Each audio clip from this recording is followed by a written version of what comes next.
What is good, YouTube, and welcome back to MKE MANIACI, and today we're going to be checking out moments that were not supposed to happen at WWE Clash at the Castle Scotland, man. Now, yesterday was Clash at the Castle, man. I think it was a overall pretty good show, man. Overall pretty good show, but there definitely was some scary spots that happened in the event. So we're going to check out some moments that were not supposed to happen at Clash at the Castle. Let's get it. What is going on, guys? It is WrestleMania here, back with another video. A Clash at the Castle Scotland was a night to remember, including several hilarious goofs and one miscue that may have injured a WWE World Champion. Join us now as we look at all the things that weren't supposed to happen at WWE Clash at the Castle Scotland. Be sure to subscribe and hit that notification bell for daily wrestling videos, and follow us on Facebook for exclusive lists. Also check out our new videos on WrestleMania XL.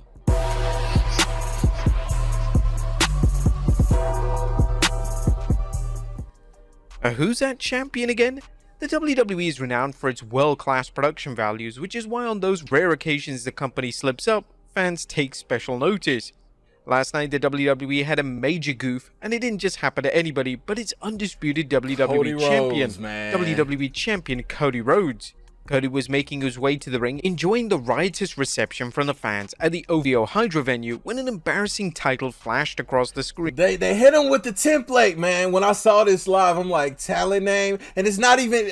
I would have probably like let it slide a little more if it said like the Undisputed Championship. But this is for the women's tag team titles. You mean to tell me you gonna put talent name? Not even at least put Jade and Bianca, but talent name. Damn it. In one of the wackiest graphics blunders ever, the title for Cody read, talent name. Crazy. But the good news is that the title didn't just stay on screen for long, and it's the least of the mistakes that occurred at Clash at the Castle.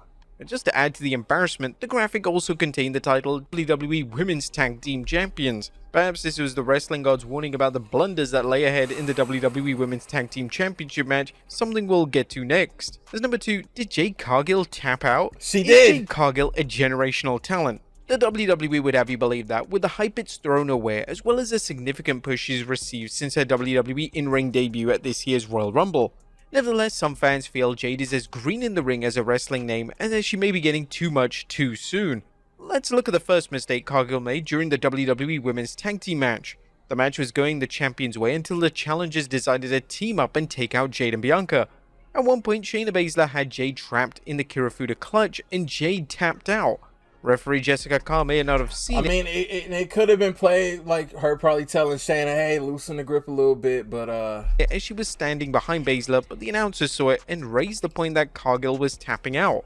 Did Jay just tap out? Cargill looked like she tapped! And also, this could be storyline purposes. Keep this feud between these three teams going, but damn it, when I saw that, I'm like, it's hard to tell, because sometimes, you know, they do little movements like that, but it could have just been like her kind of warning Shayna to kind of loosen the grip a little bit, like, I can't breathe over here. The question is why Cargill was tapping out when that wasn't even the finish of the match. Did Baszler have the hole locked in too snug? Was this just a reflex by Cargill? Was she nervous, and was this just a nervous reaction? There are so many possibilities, and the WWE needs to find out what exactly happened.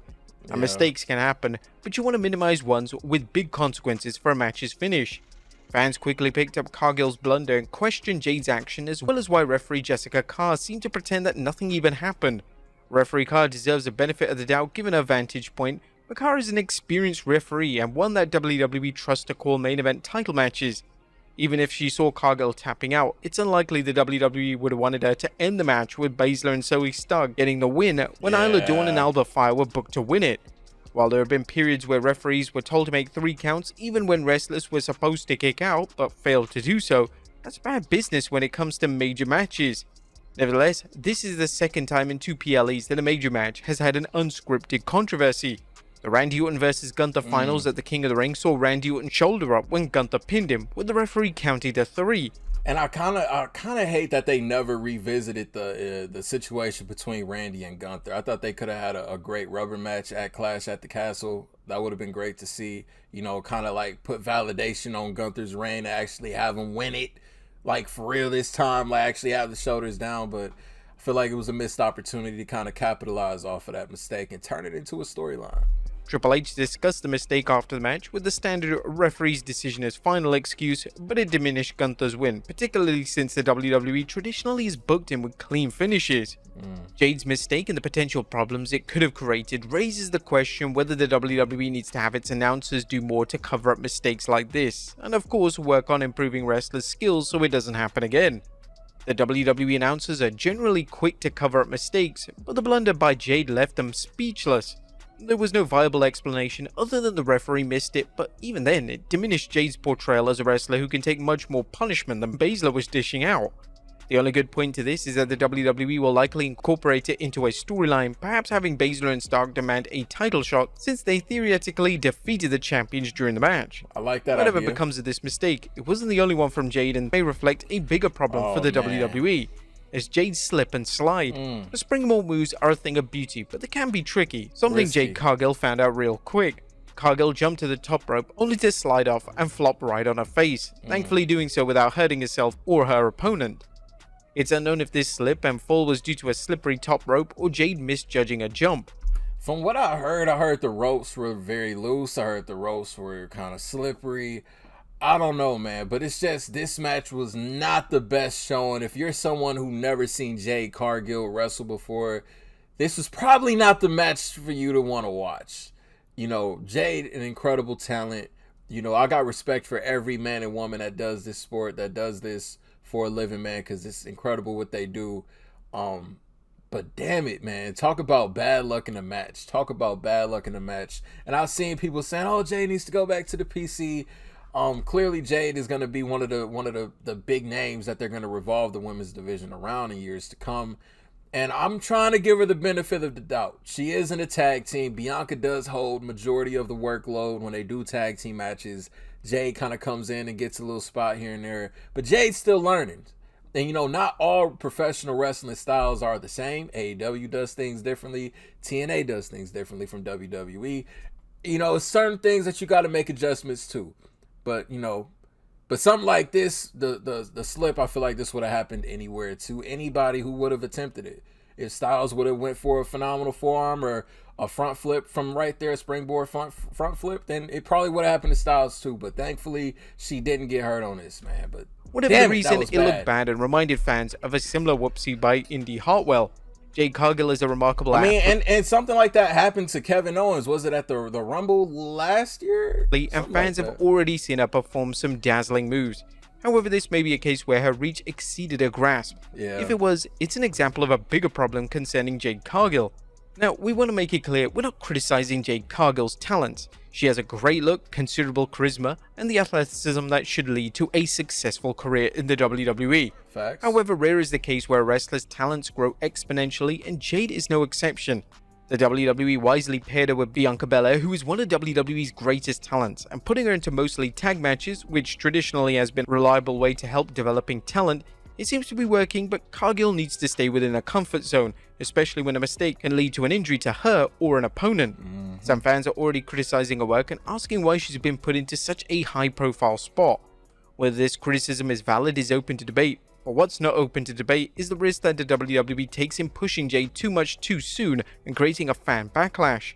Will Jade end up being this era's version of the chosen one Drew McIntyre? It's a legit question and Triple H needs to answer it rather than blaming AEW for not training her. Damian's Dive of Doom. Another high-risk move that didn't pay off was what looked like Damian Priest's difficulty performing the same move as Jade Cargill, except in Priest's case, he was diving out of the ring, which made a slip-up all the more dangerous. What may have been an accident that prevented an even bigger accident, one of Priest's legs got stuck in the top rope. And it happened so fast. Like that move it's always a very risky move because of how he goes over, man. But damn it, and then just the fact that he was just stuck there. The ref couldn't get the rope out. Drew was the one that ended up loosening it, but damn it, that looked scary because watching it like in full motion, I don't know why it looked like the ankle kind of twisted back, and he had to have tore something right there. Perhaps saving him from a nasty spill outside the ring.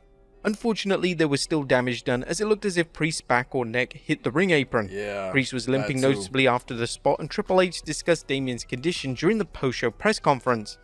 When I saw what happened to Damian, my heart jumped out of my chest. I didn't see any way that he wasn't injured.